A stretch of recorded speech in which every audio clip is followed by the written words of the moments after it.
दोस्तों, हम सब ने बरमूदा ट्रायंगल्स की कई कहानियां सुन रखी हैं। बरमूदा ट्रायंगल समंदर का एक बहुत बड़ा हिस्सा है जो कि अमेरिका के 3 आयरलैंड, फ्लोरिडा से बरमूदा आयरलैंड और फिर पोर्टो रिको से होता हुआ वापस फ्लोरिडा पर खत्म होता है, जो कि अटलांटिक ओशन में है। इस ट्रायंगल का एरिया तकरीबन 8 लाख स्क्वायर किलोमीटर बनता है, जिसे बरमूदा ट्रायंगल या फिर कभी डेविल्स ट्रायंगल कहा जाता है।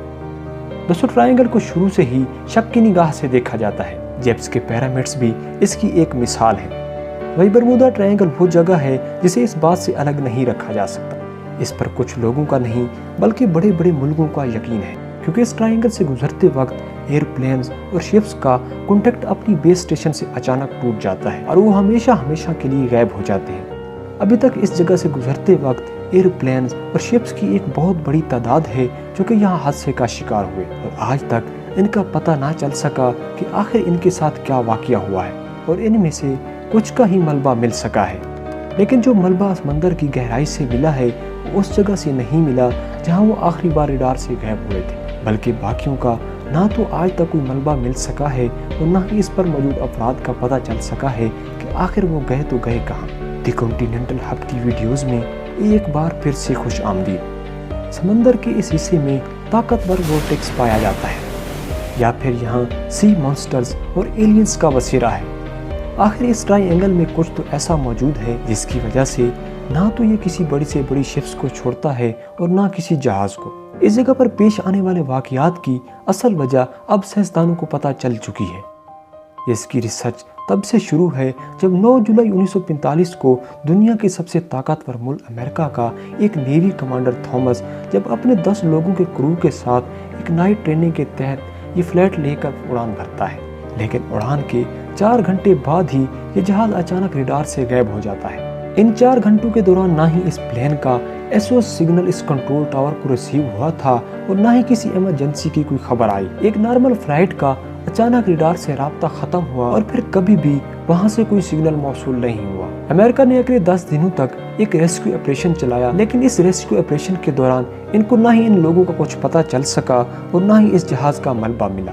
लेकिन इस मामले पर अभी तक रिसर्च जारी थी कि इस हादसे के 5 माह बाद ही एक और हादसा पेश आ गया, जब US नेवी के बम्बर एयरक्राफ्ट्स के 5 तैयारों को एक अलग ट्रेनिंग मिशन के लिए बरमूदा की तरफ भेजा गया। इस छोटे से मिशन को पूरा करने के बाद सभी तैयारों को 2-3 घंटों में वापस आ जाना चाहिए था, लेकिन बरमूदा में एंटर होते ही इन सब को एक अलग सी घबराहट महसूस होने लगी। इस बात पर कमांडर को कुछ गड़बड़ महसूस हुई तो इसने इस मिशन को छोड़कर वापस जाने के ऑर्डर्स दिए, लेकिन इस वक्त तक काफ़ी देर हो चुकी थी। वो सब के सब अचानक से रडार से गायब हो गए और वो भी एक साथ। ये बात हैरान कर देने वाली थी क्योंकि उस वक्त वर्ल्ड वार 2 खत्म हुए अभी चंद महीने ही गुजरे थे। इसी वजह से उनको शक था कि उनके तैयारों को किसी ने उड़ा दिया होगा। इसकी तलाश में एक और नेवी एयरक्राफ्ट को भेजा गया, लेकिन इससे बड़ी हैरानी की बात यह है कि वो भी बरमूदा ट्रायंगल के एरिया में आते ही रडार से गायब हो गया, जिनका आज तक पता ना चल सका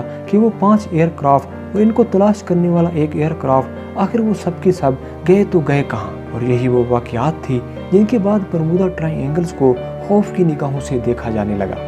और फिर 2015 में एक अल्फारो नाम की एक कार्गो शिप फ्लोरिडा से पोर्टो रिको को जा रही थी, जो कि 1 अक्टूबर 2015 वाले दिन रडार से गायब हो गई। US कोस्ट गार्ड और एयरफोर्स ने एक कंबाइंड सर्च ऑपरेशन किया और पूरे 1 महीने की सर्च के बाद अल्फारो सतह समंदर से 15,000 फुट नीचे समंदर के बॉटम पर पाई गई। इस शिप के पायलट से जब आखिरी बार राब्ता हुआ था तो उससे मालूम होता है कि शिप में पानी आ गया था। शायद इसकी वजह से वो पानी में डूब गई होगी और ये राब्ता इससे होने वाला आखिरी राब्ता था। इस तरह के कई और इंसिडेंट्स बरमूदा ट्रायंगल्स की हदूद में पेश आ चुके हैं। इनमें से कई इंसिडेंट्स रिपोर्ट हुए जिनकी लिस्ट विकिपीडिया पर मौजूद है, लेकिन कई ऐसे हैं जिनको रिपोर्ट ही नहीं किया गया। बरमूदा ट्रायंगल के रोंगटे खड़े कर देने वाले मिस्ट्रीज हर वाक़ये के बाद लोगों के जहनों में ताज़ा हो जाती है और हर बार की तरह इस मिस्ट्री का जवाब तलाश करने के लिए साइंसदानों की खोज एक बार फिर से शुरू हो जाती है। लेकिन दोस्तों, अब साइंसदानों ने कुछ ऐसे ठोस सबूत तलाश किए हैं जिनसे ये ज़ाहिर होता है कि शायद ये मिस्ट्रीज अब सॉल्व हो चुकी हैं। एक अमेरिकन साइंटिस्ट की एक टीम ने सैटेलाइट से बरमूदा ट्रायंगल की बहुत गहराई से जांच की है जिसमें उनको कुछ ऐसा देखने को मिला जो शायद आज से पहले किसी ने भी नहीं देखा था। उन्होंने सैटेलाइट की मदद से ली गई इमेजेस में नोटिस किया कि बरमूदा ट्रायंगल के ऊपर कुछ ऐसे क्लाउड्स बन रहे हैं जो कि ना ही सर्कुलर हैं और ना ही स्क्वायर हैं, जो कि हेक्सागोन की शक्ल के हैं, जिनका साइज 88 किलोमीटर बताया जाता है। एक्सपर्ट्स टीम का मानना है कि शायद ये क्लाउड्स कोई आम क्लाउड्स नहीं बल्कि ये एयर बम्प्स क्लाउड्स हैं। यानी जब ये अजीब किस्म के क्लाउड्स बनते हैं तो इनके ऊपर बहुत ज़्यादा और अजीबोगरीब बादल बन जाते हैं, जिनके नीचे बहुत तेज़ हवा चलती है। इसकी स्पीड 250 kph तक बताई जाती है। इस हवा की इतनी ज़्यादा स्पीड होने की वजह से ना ही कोई हवाई जहाज़ इसमें उड़ सकता है और ना ही हवा की रफ्तार तेज़ होने की वजह से पानी की जो लहरें बनती हैं उन पर कोई बहरी जहाज़ तैर सकता है। और साइंसदानों का मानना है कि इस बरमूदा ट्रायंगल में होने वाले हादसात की सबसे बड़ी वजह शायद यही हो सकती है। आपका इसके बारे में क्या ख्याल है, हमें कमेंट्स करके लाजमी बताएं। आपके प्यार भरे कमेंट्स का बेहद शुक्रिया।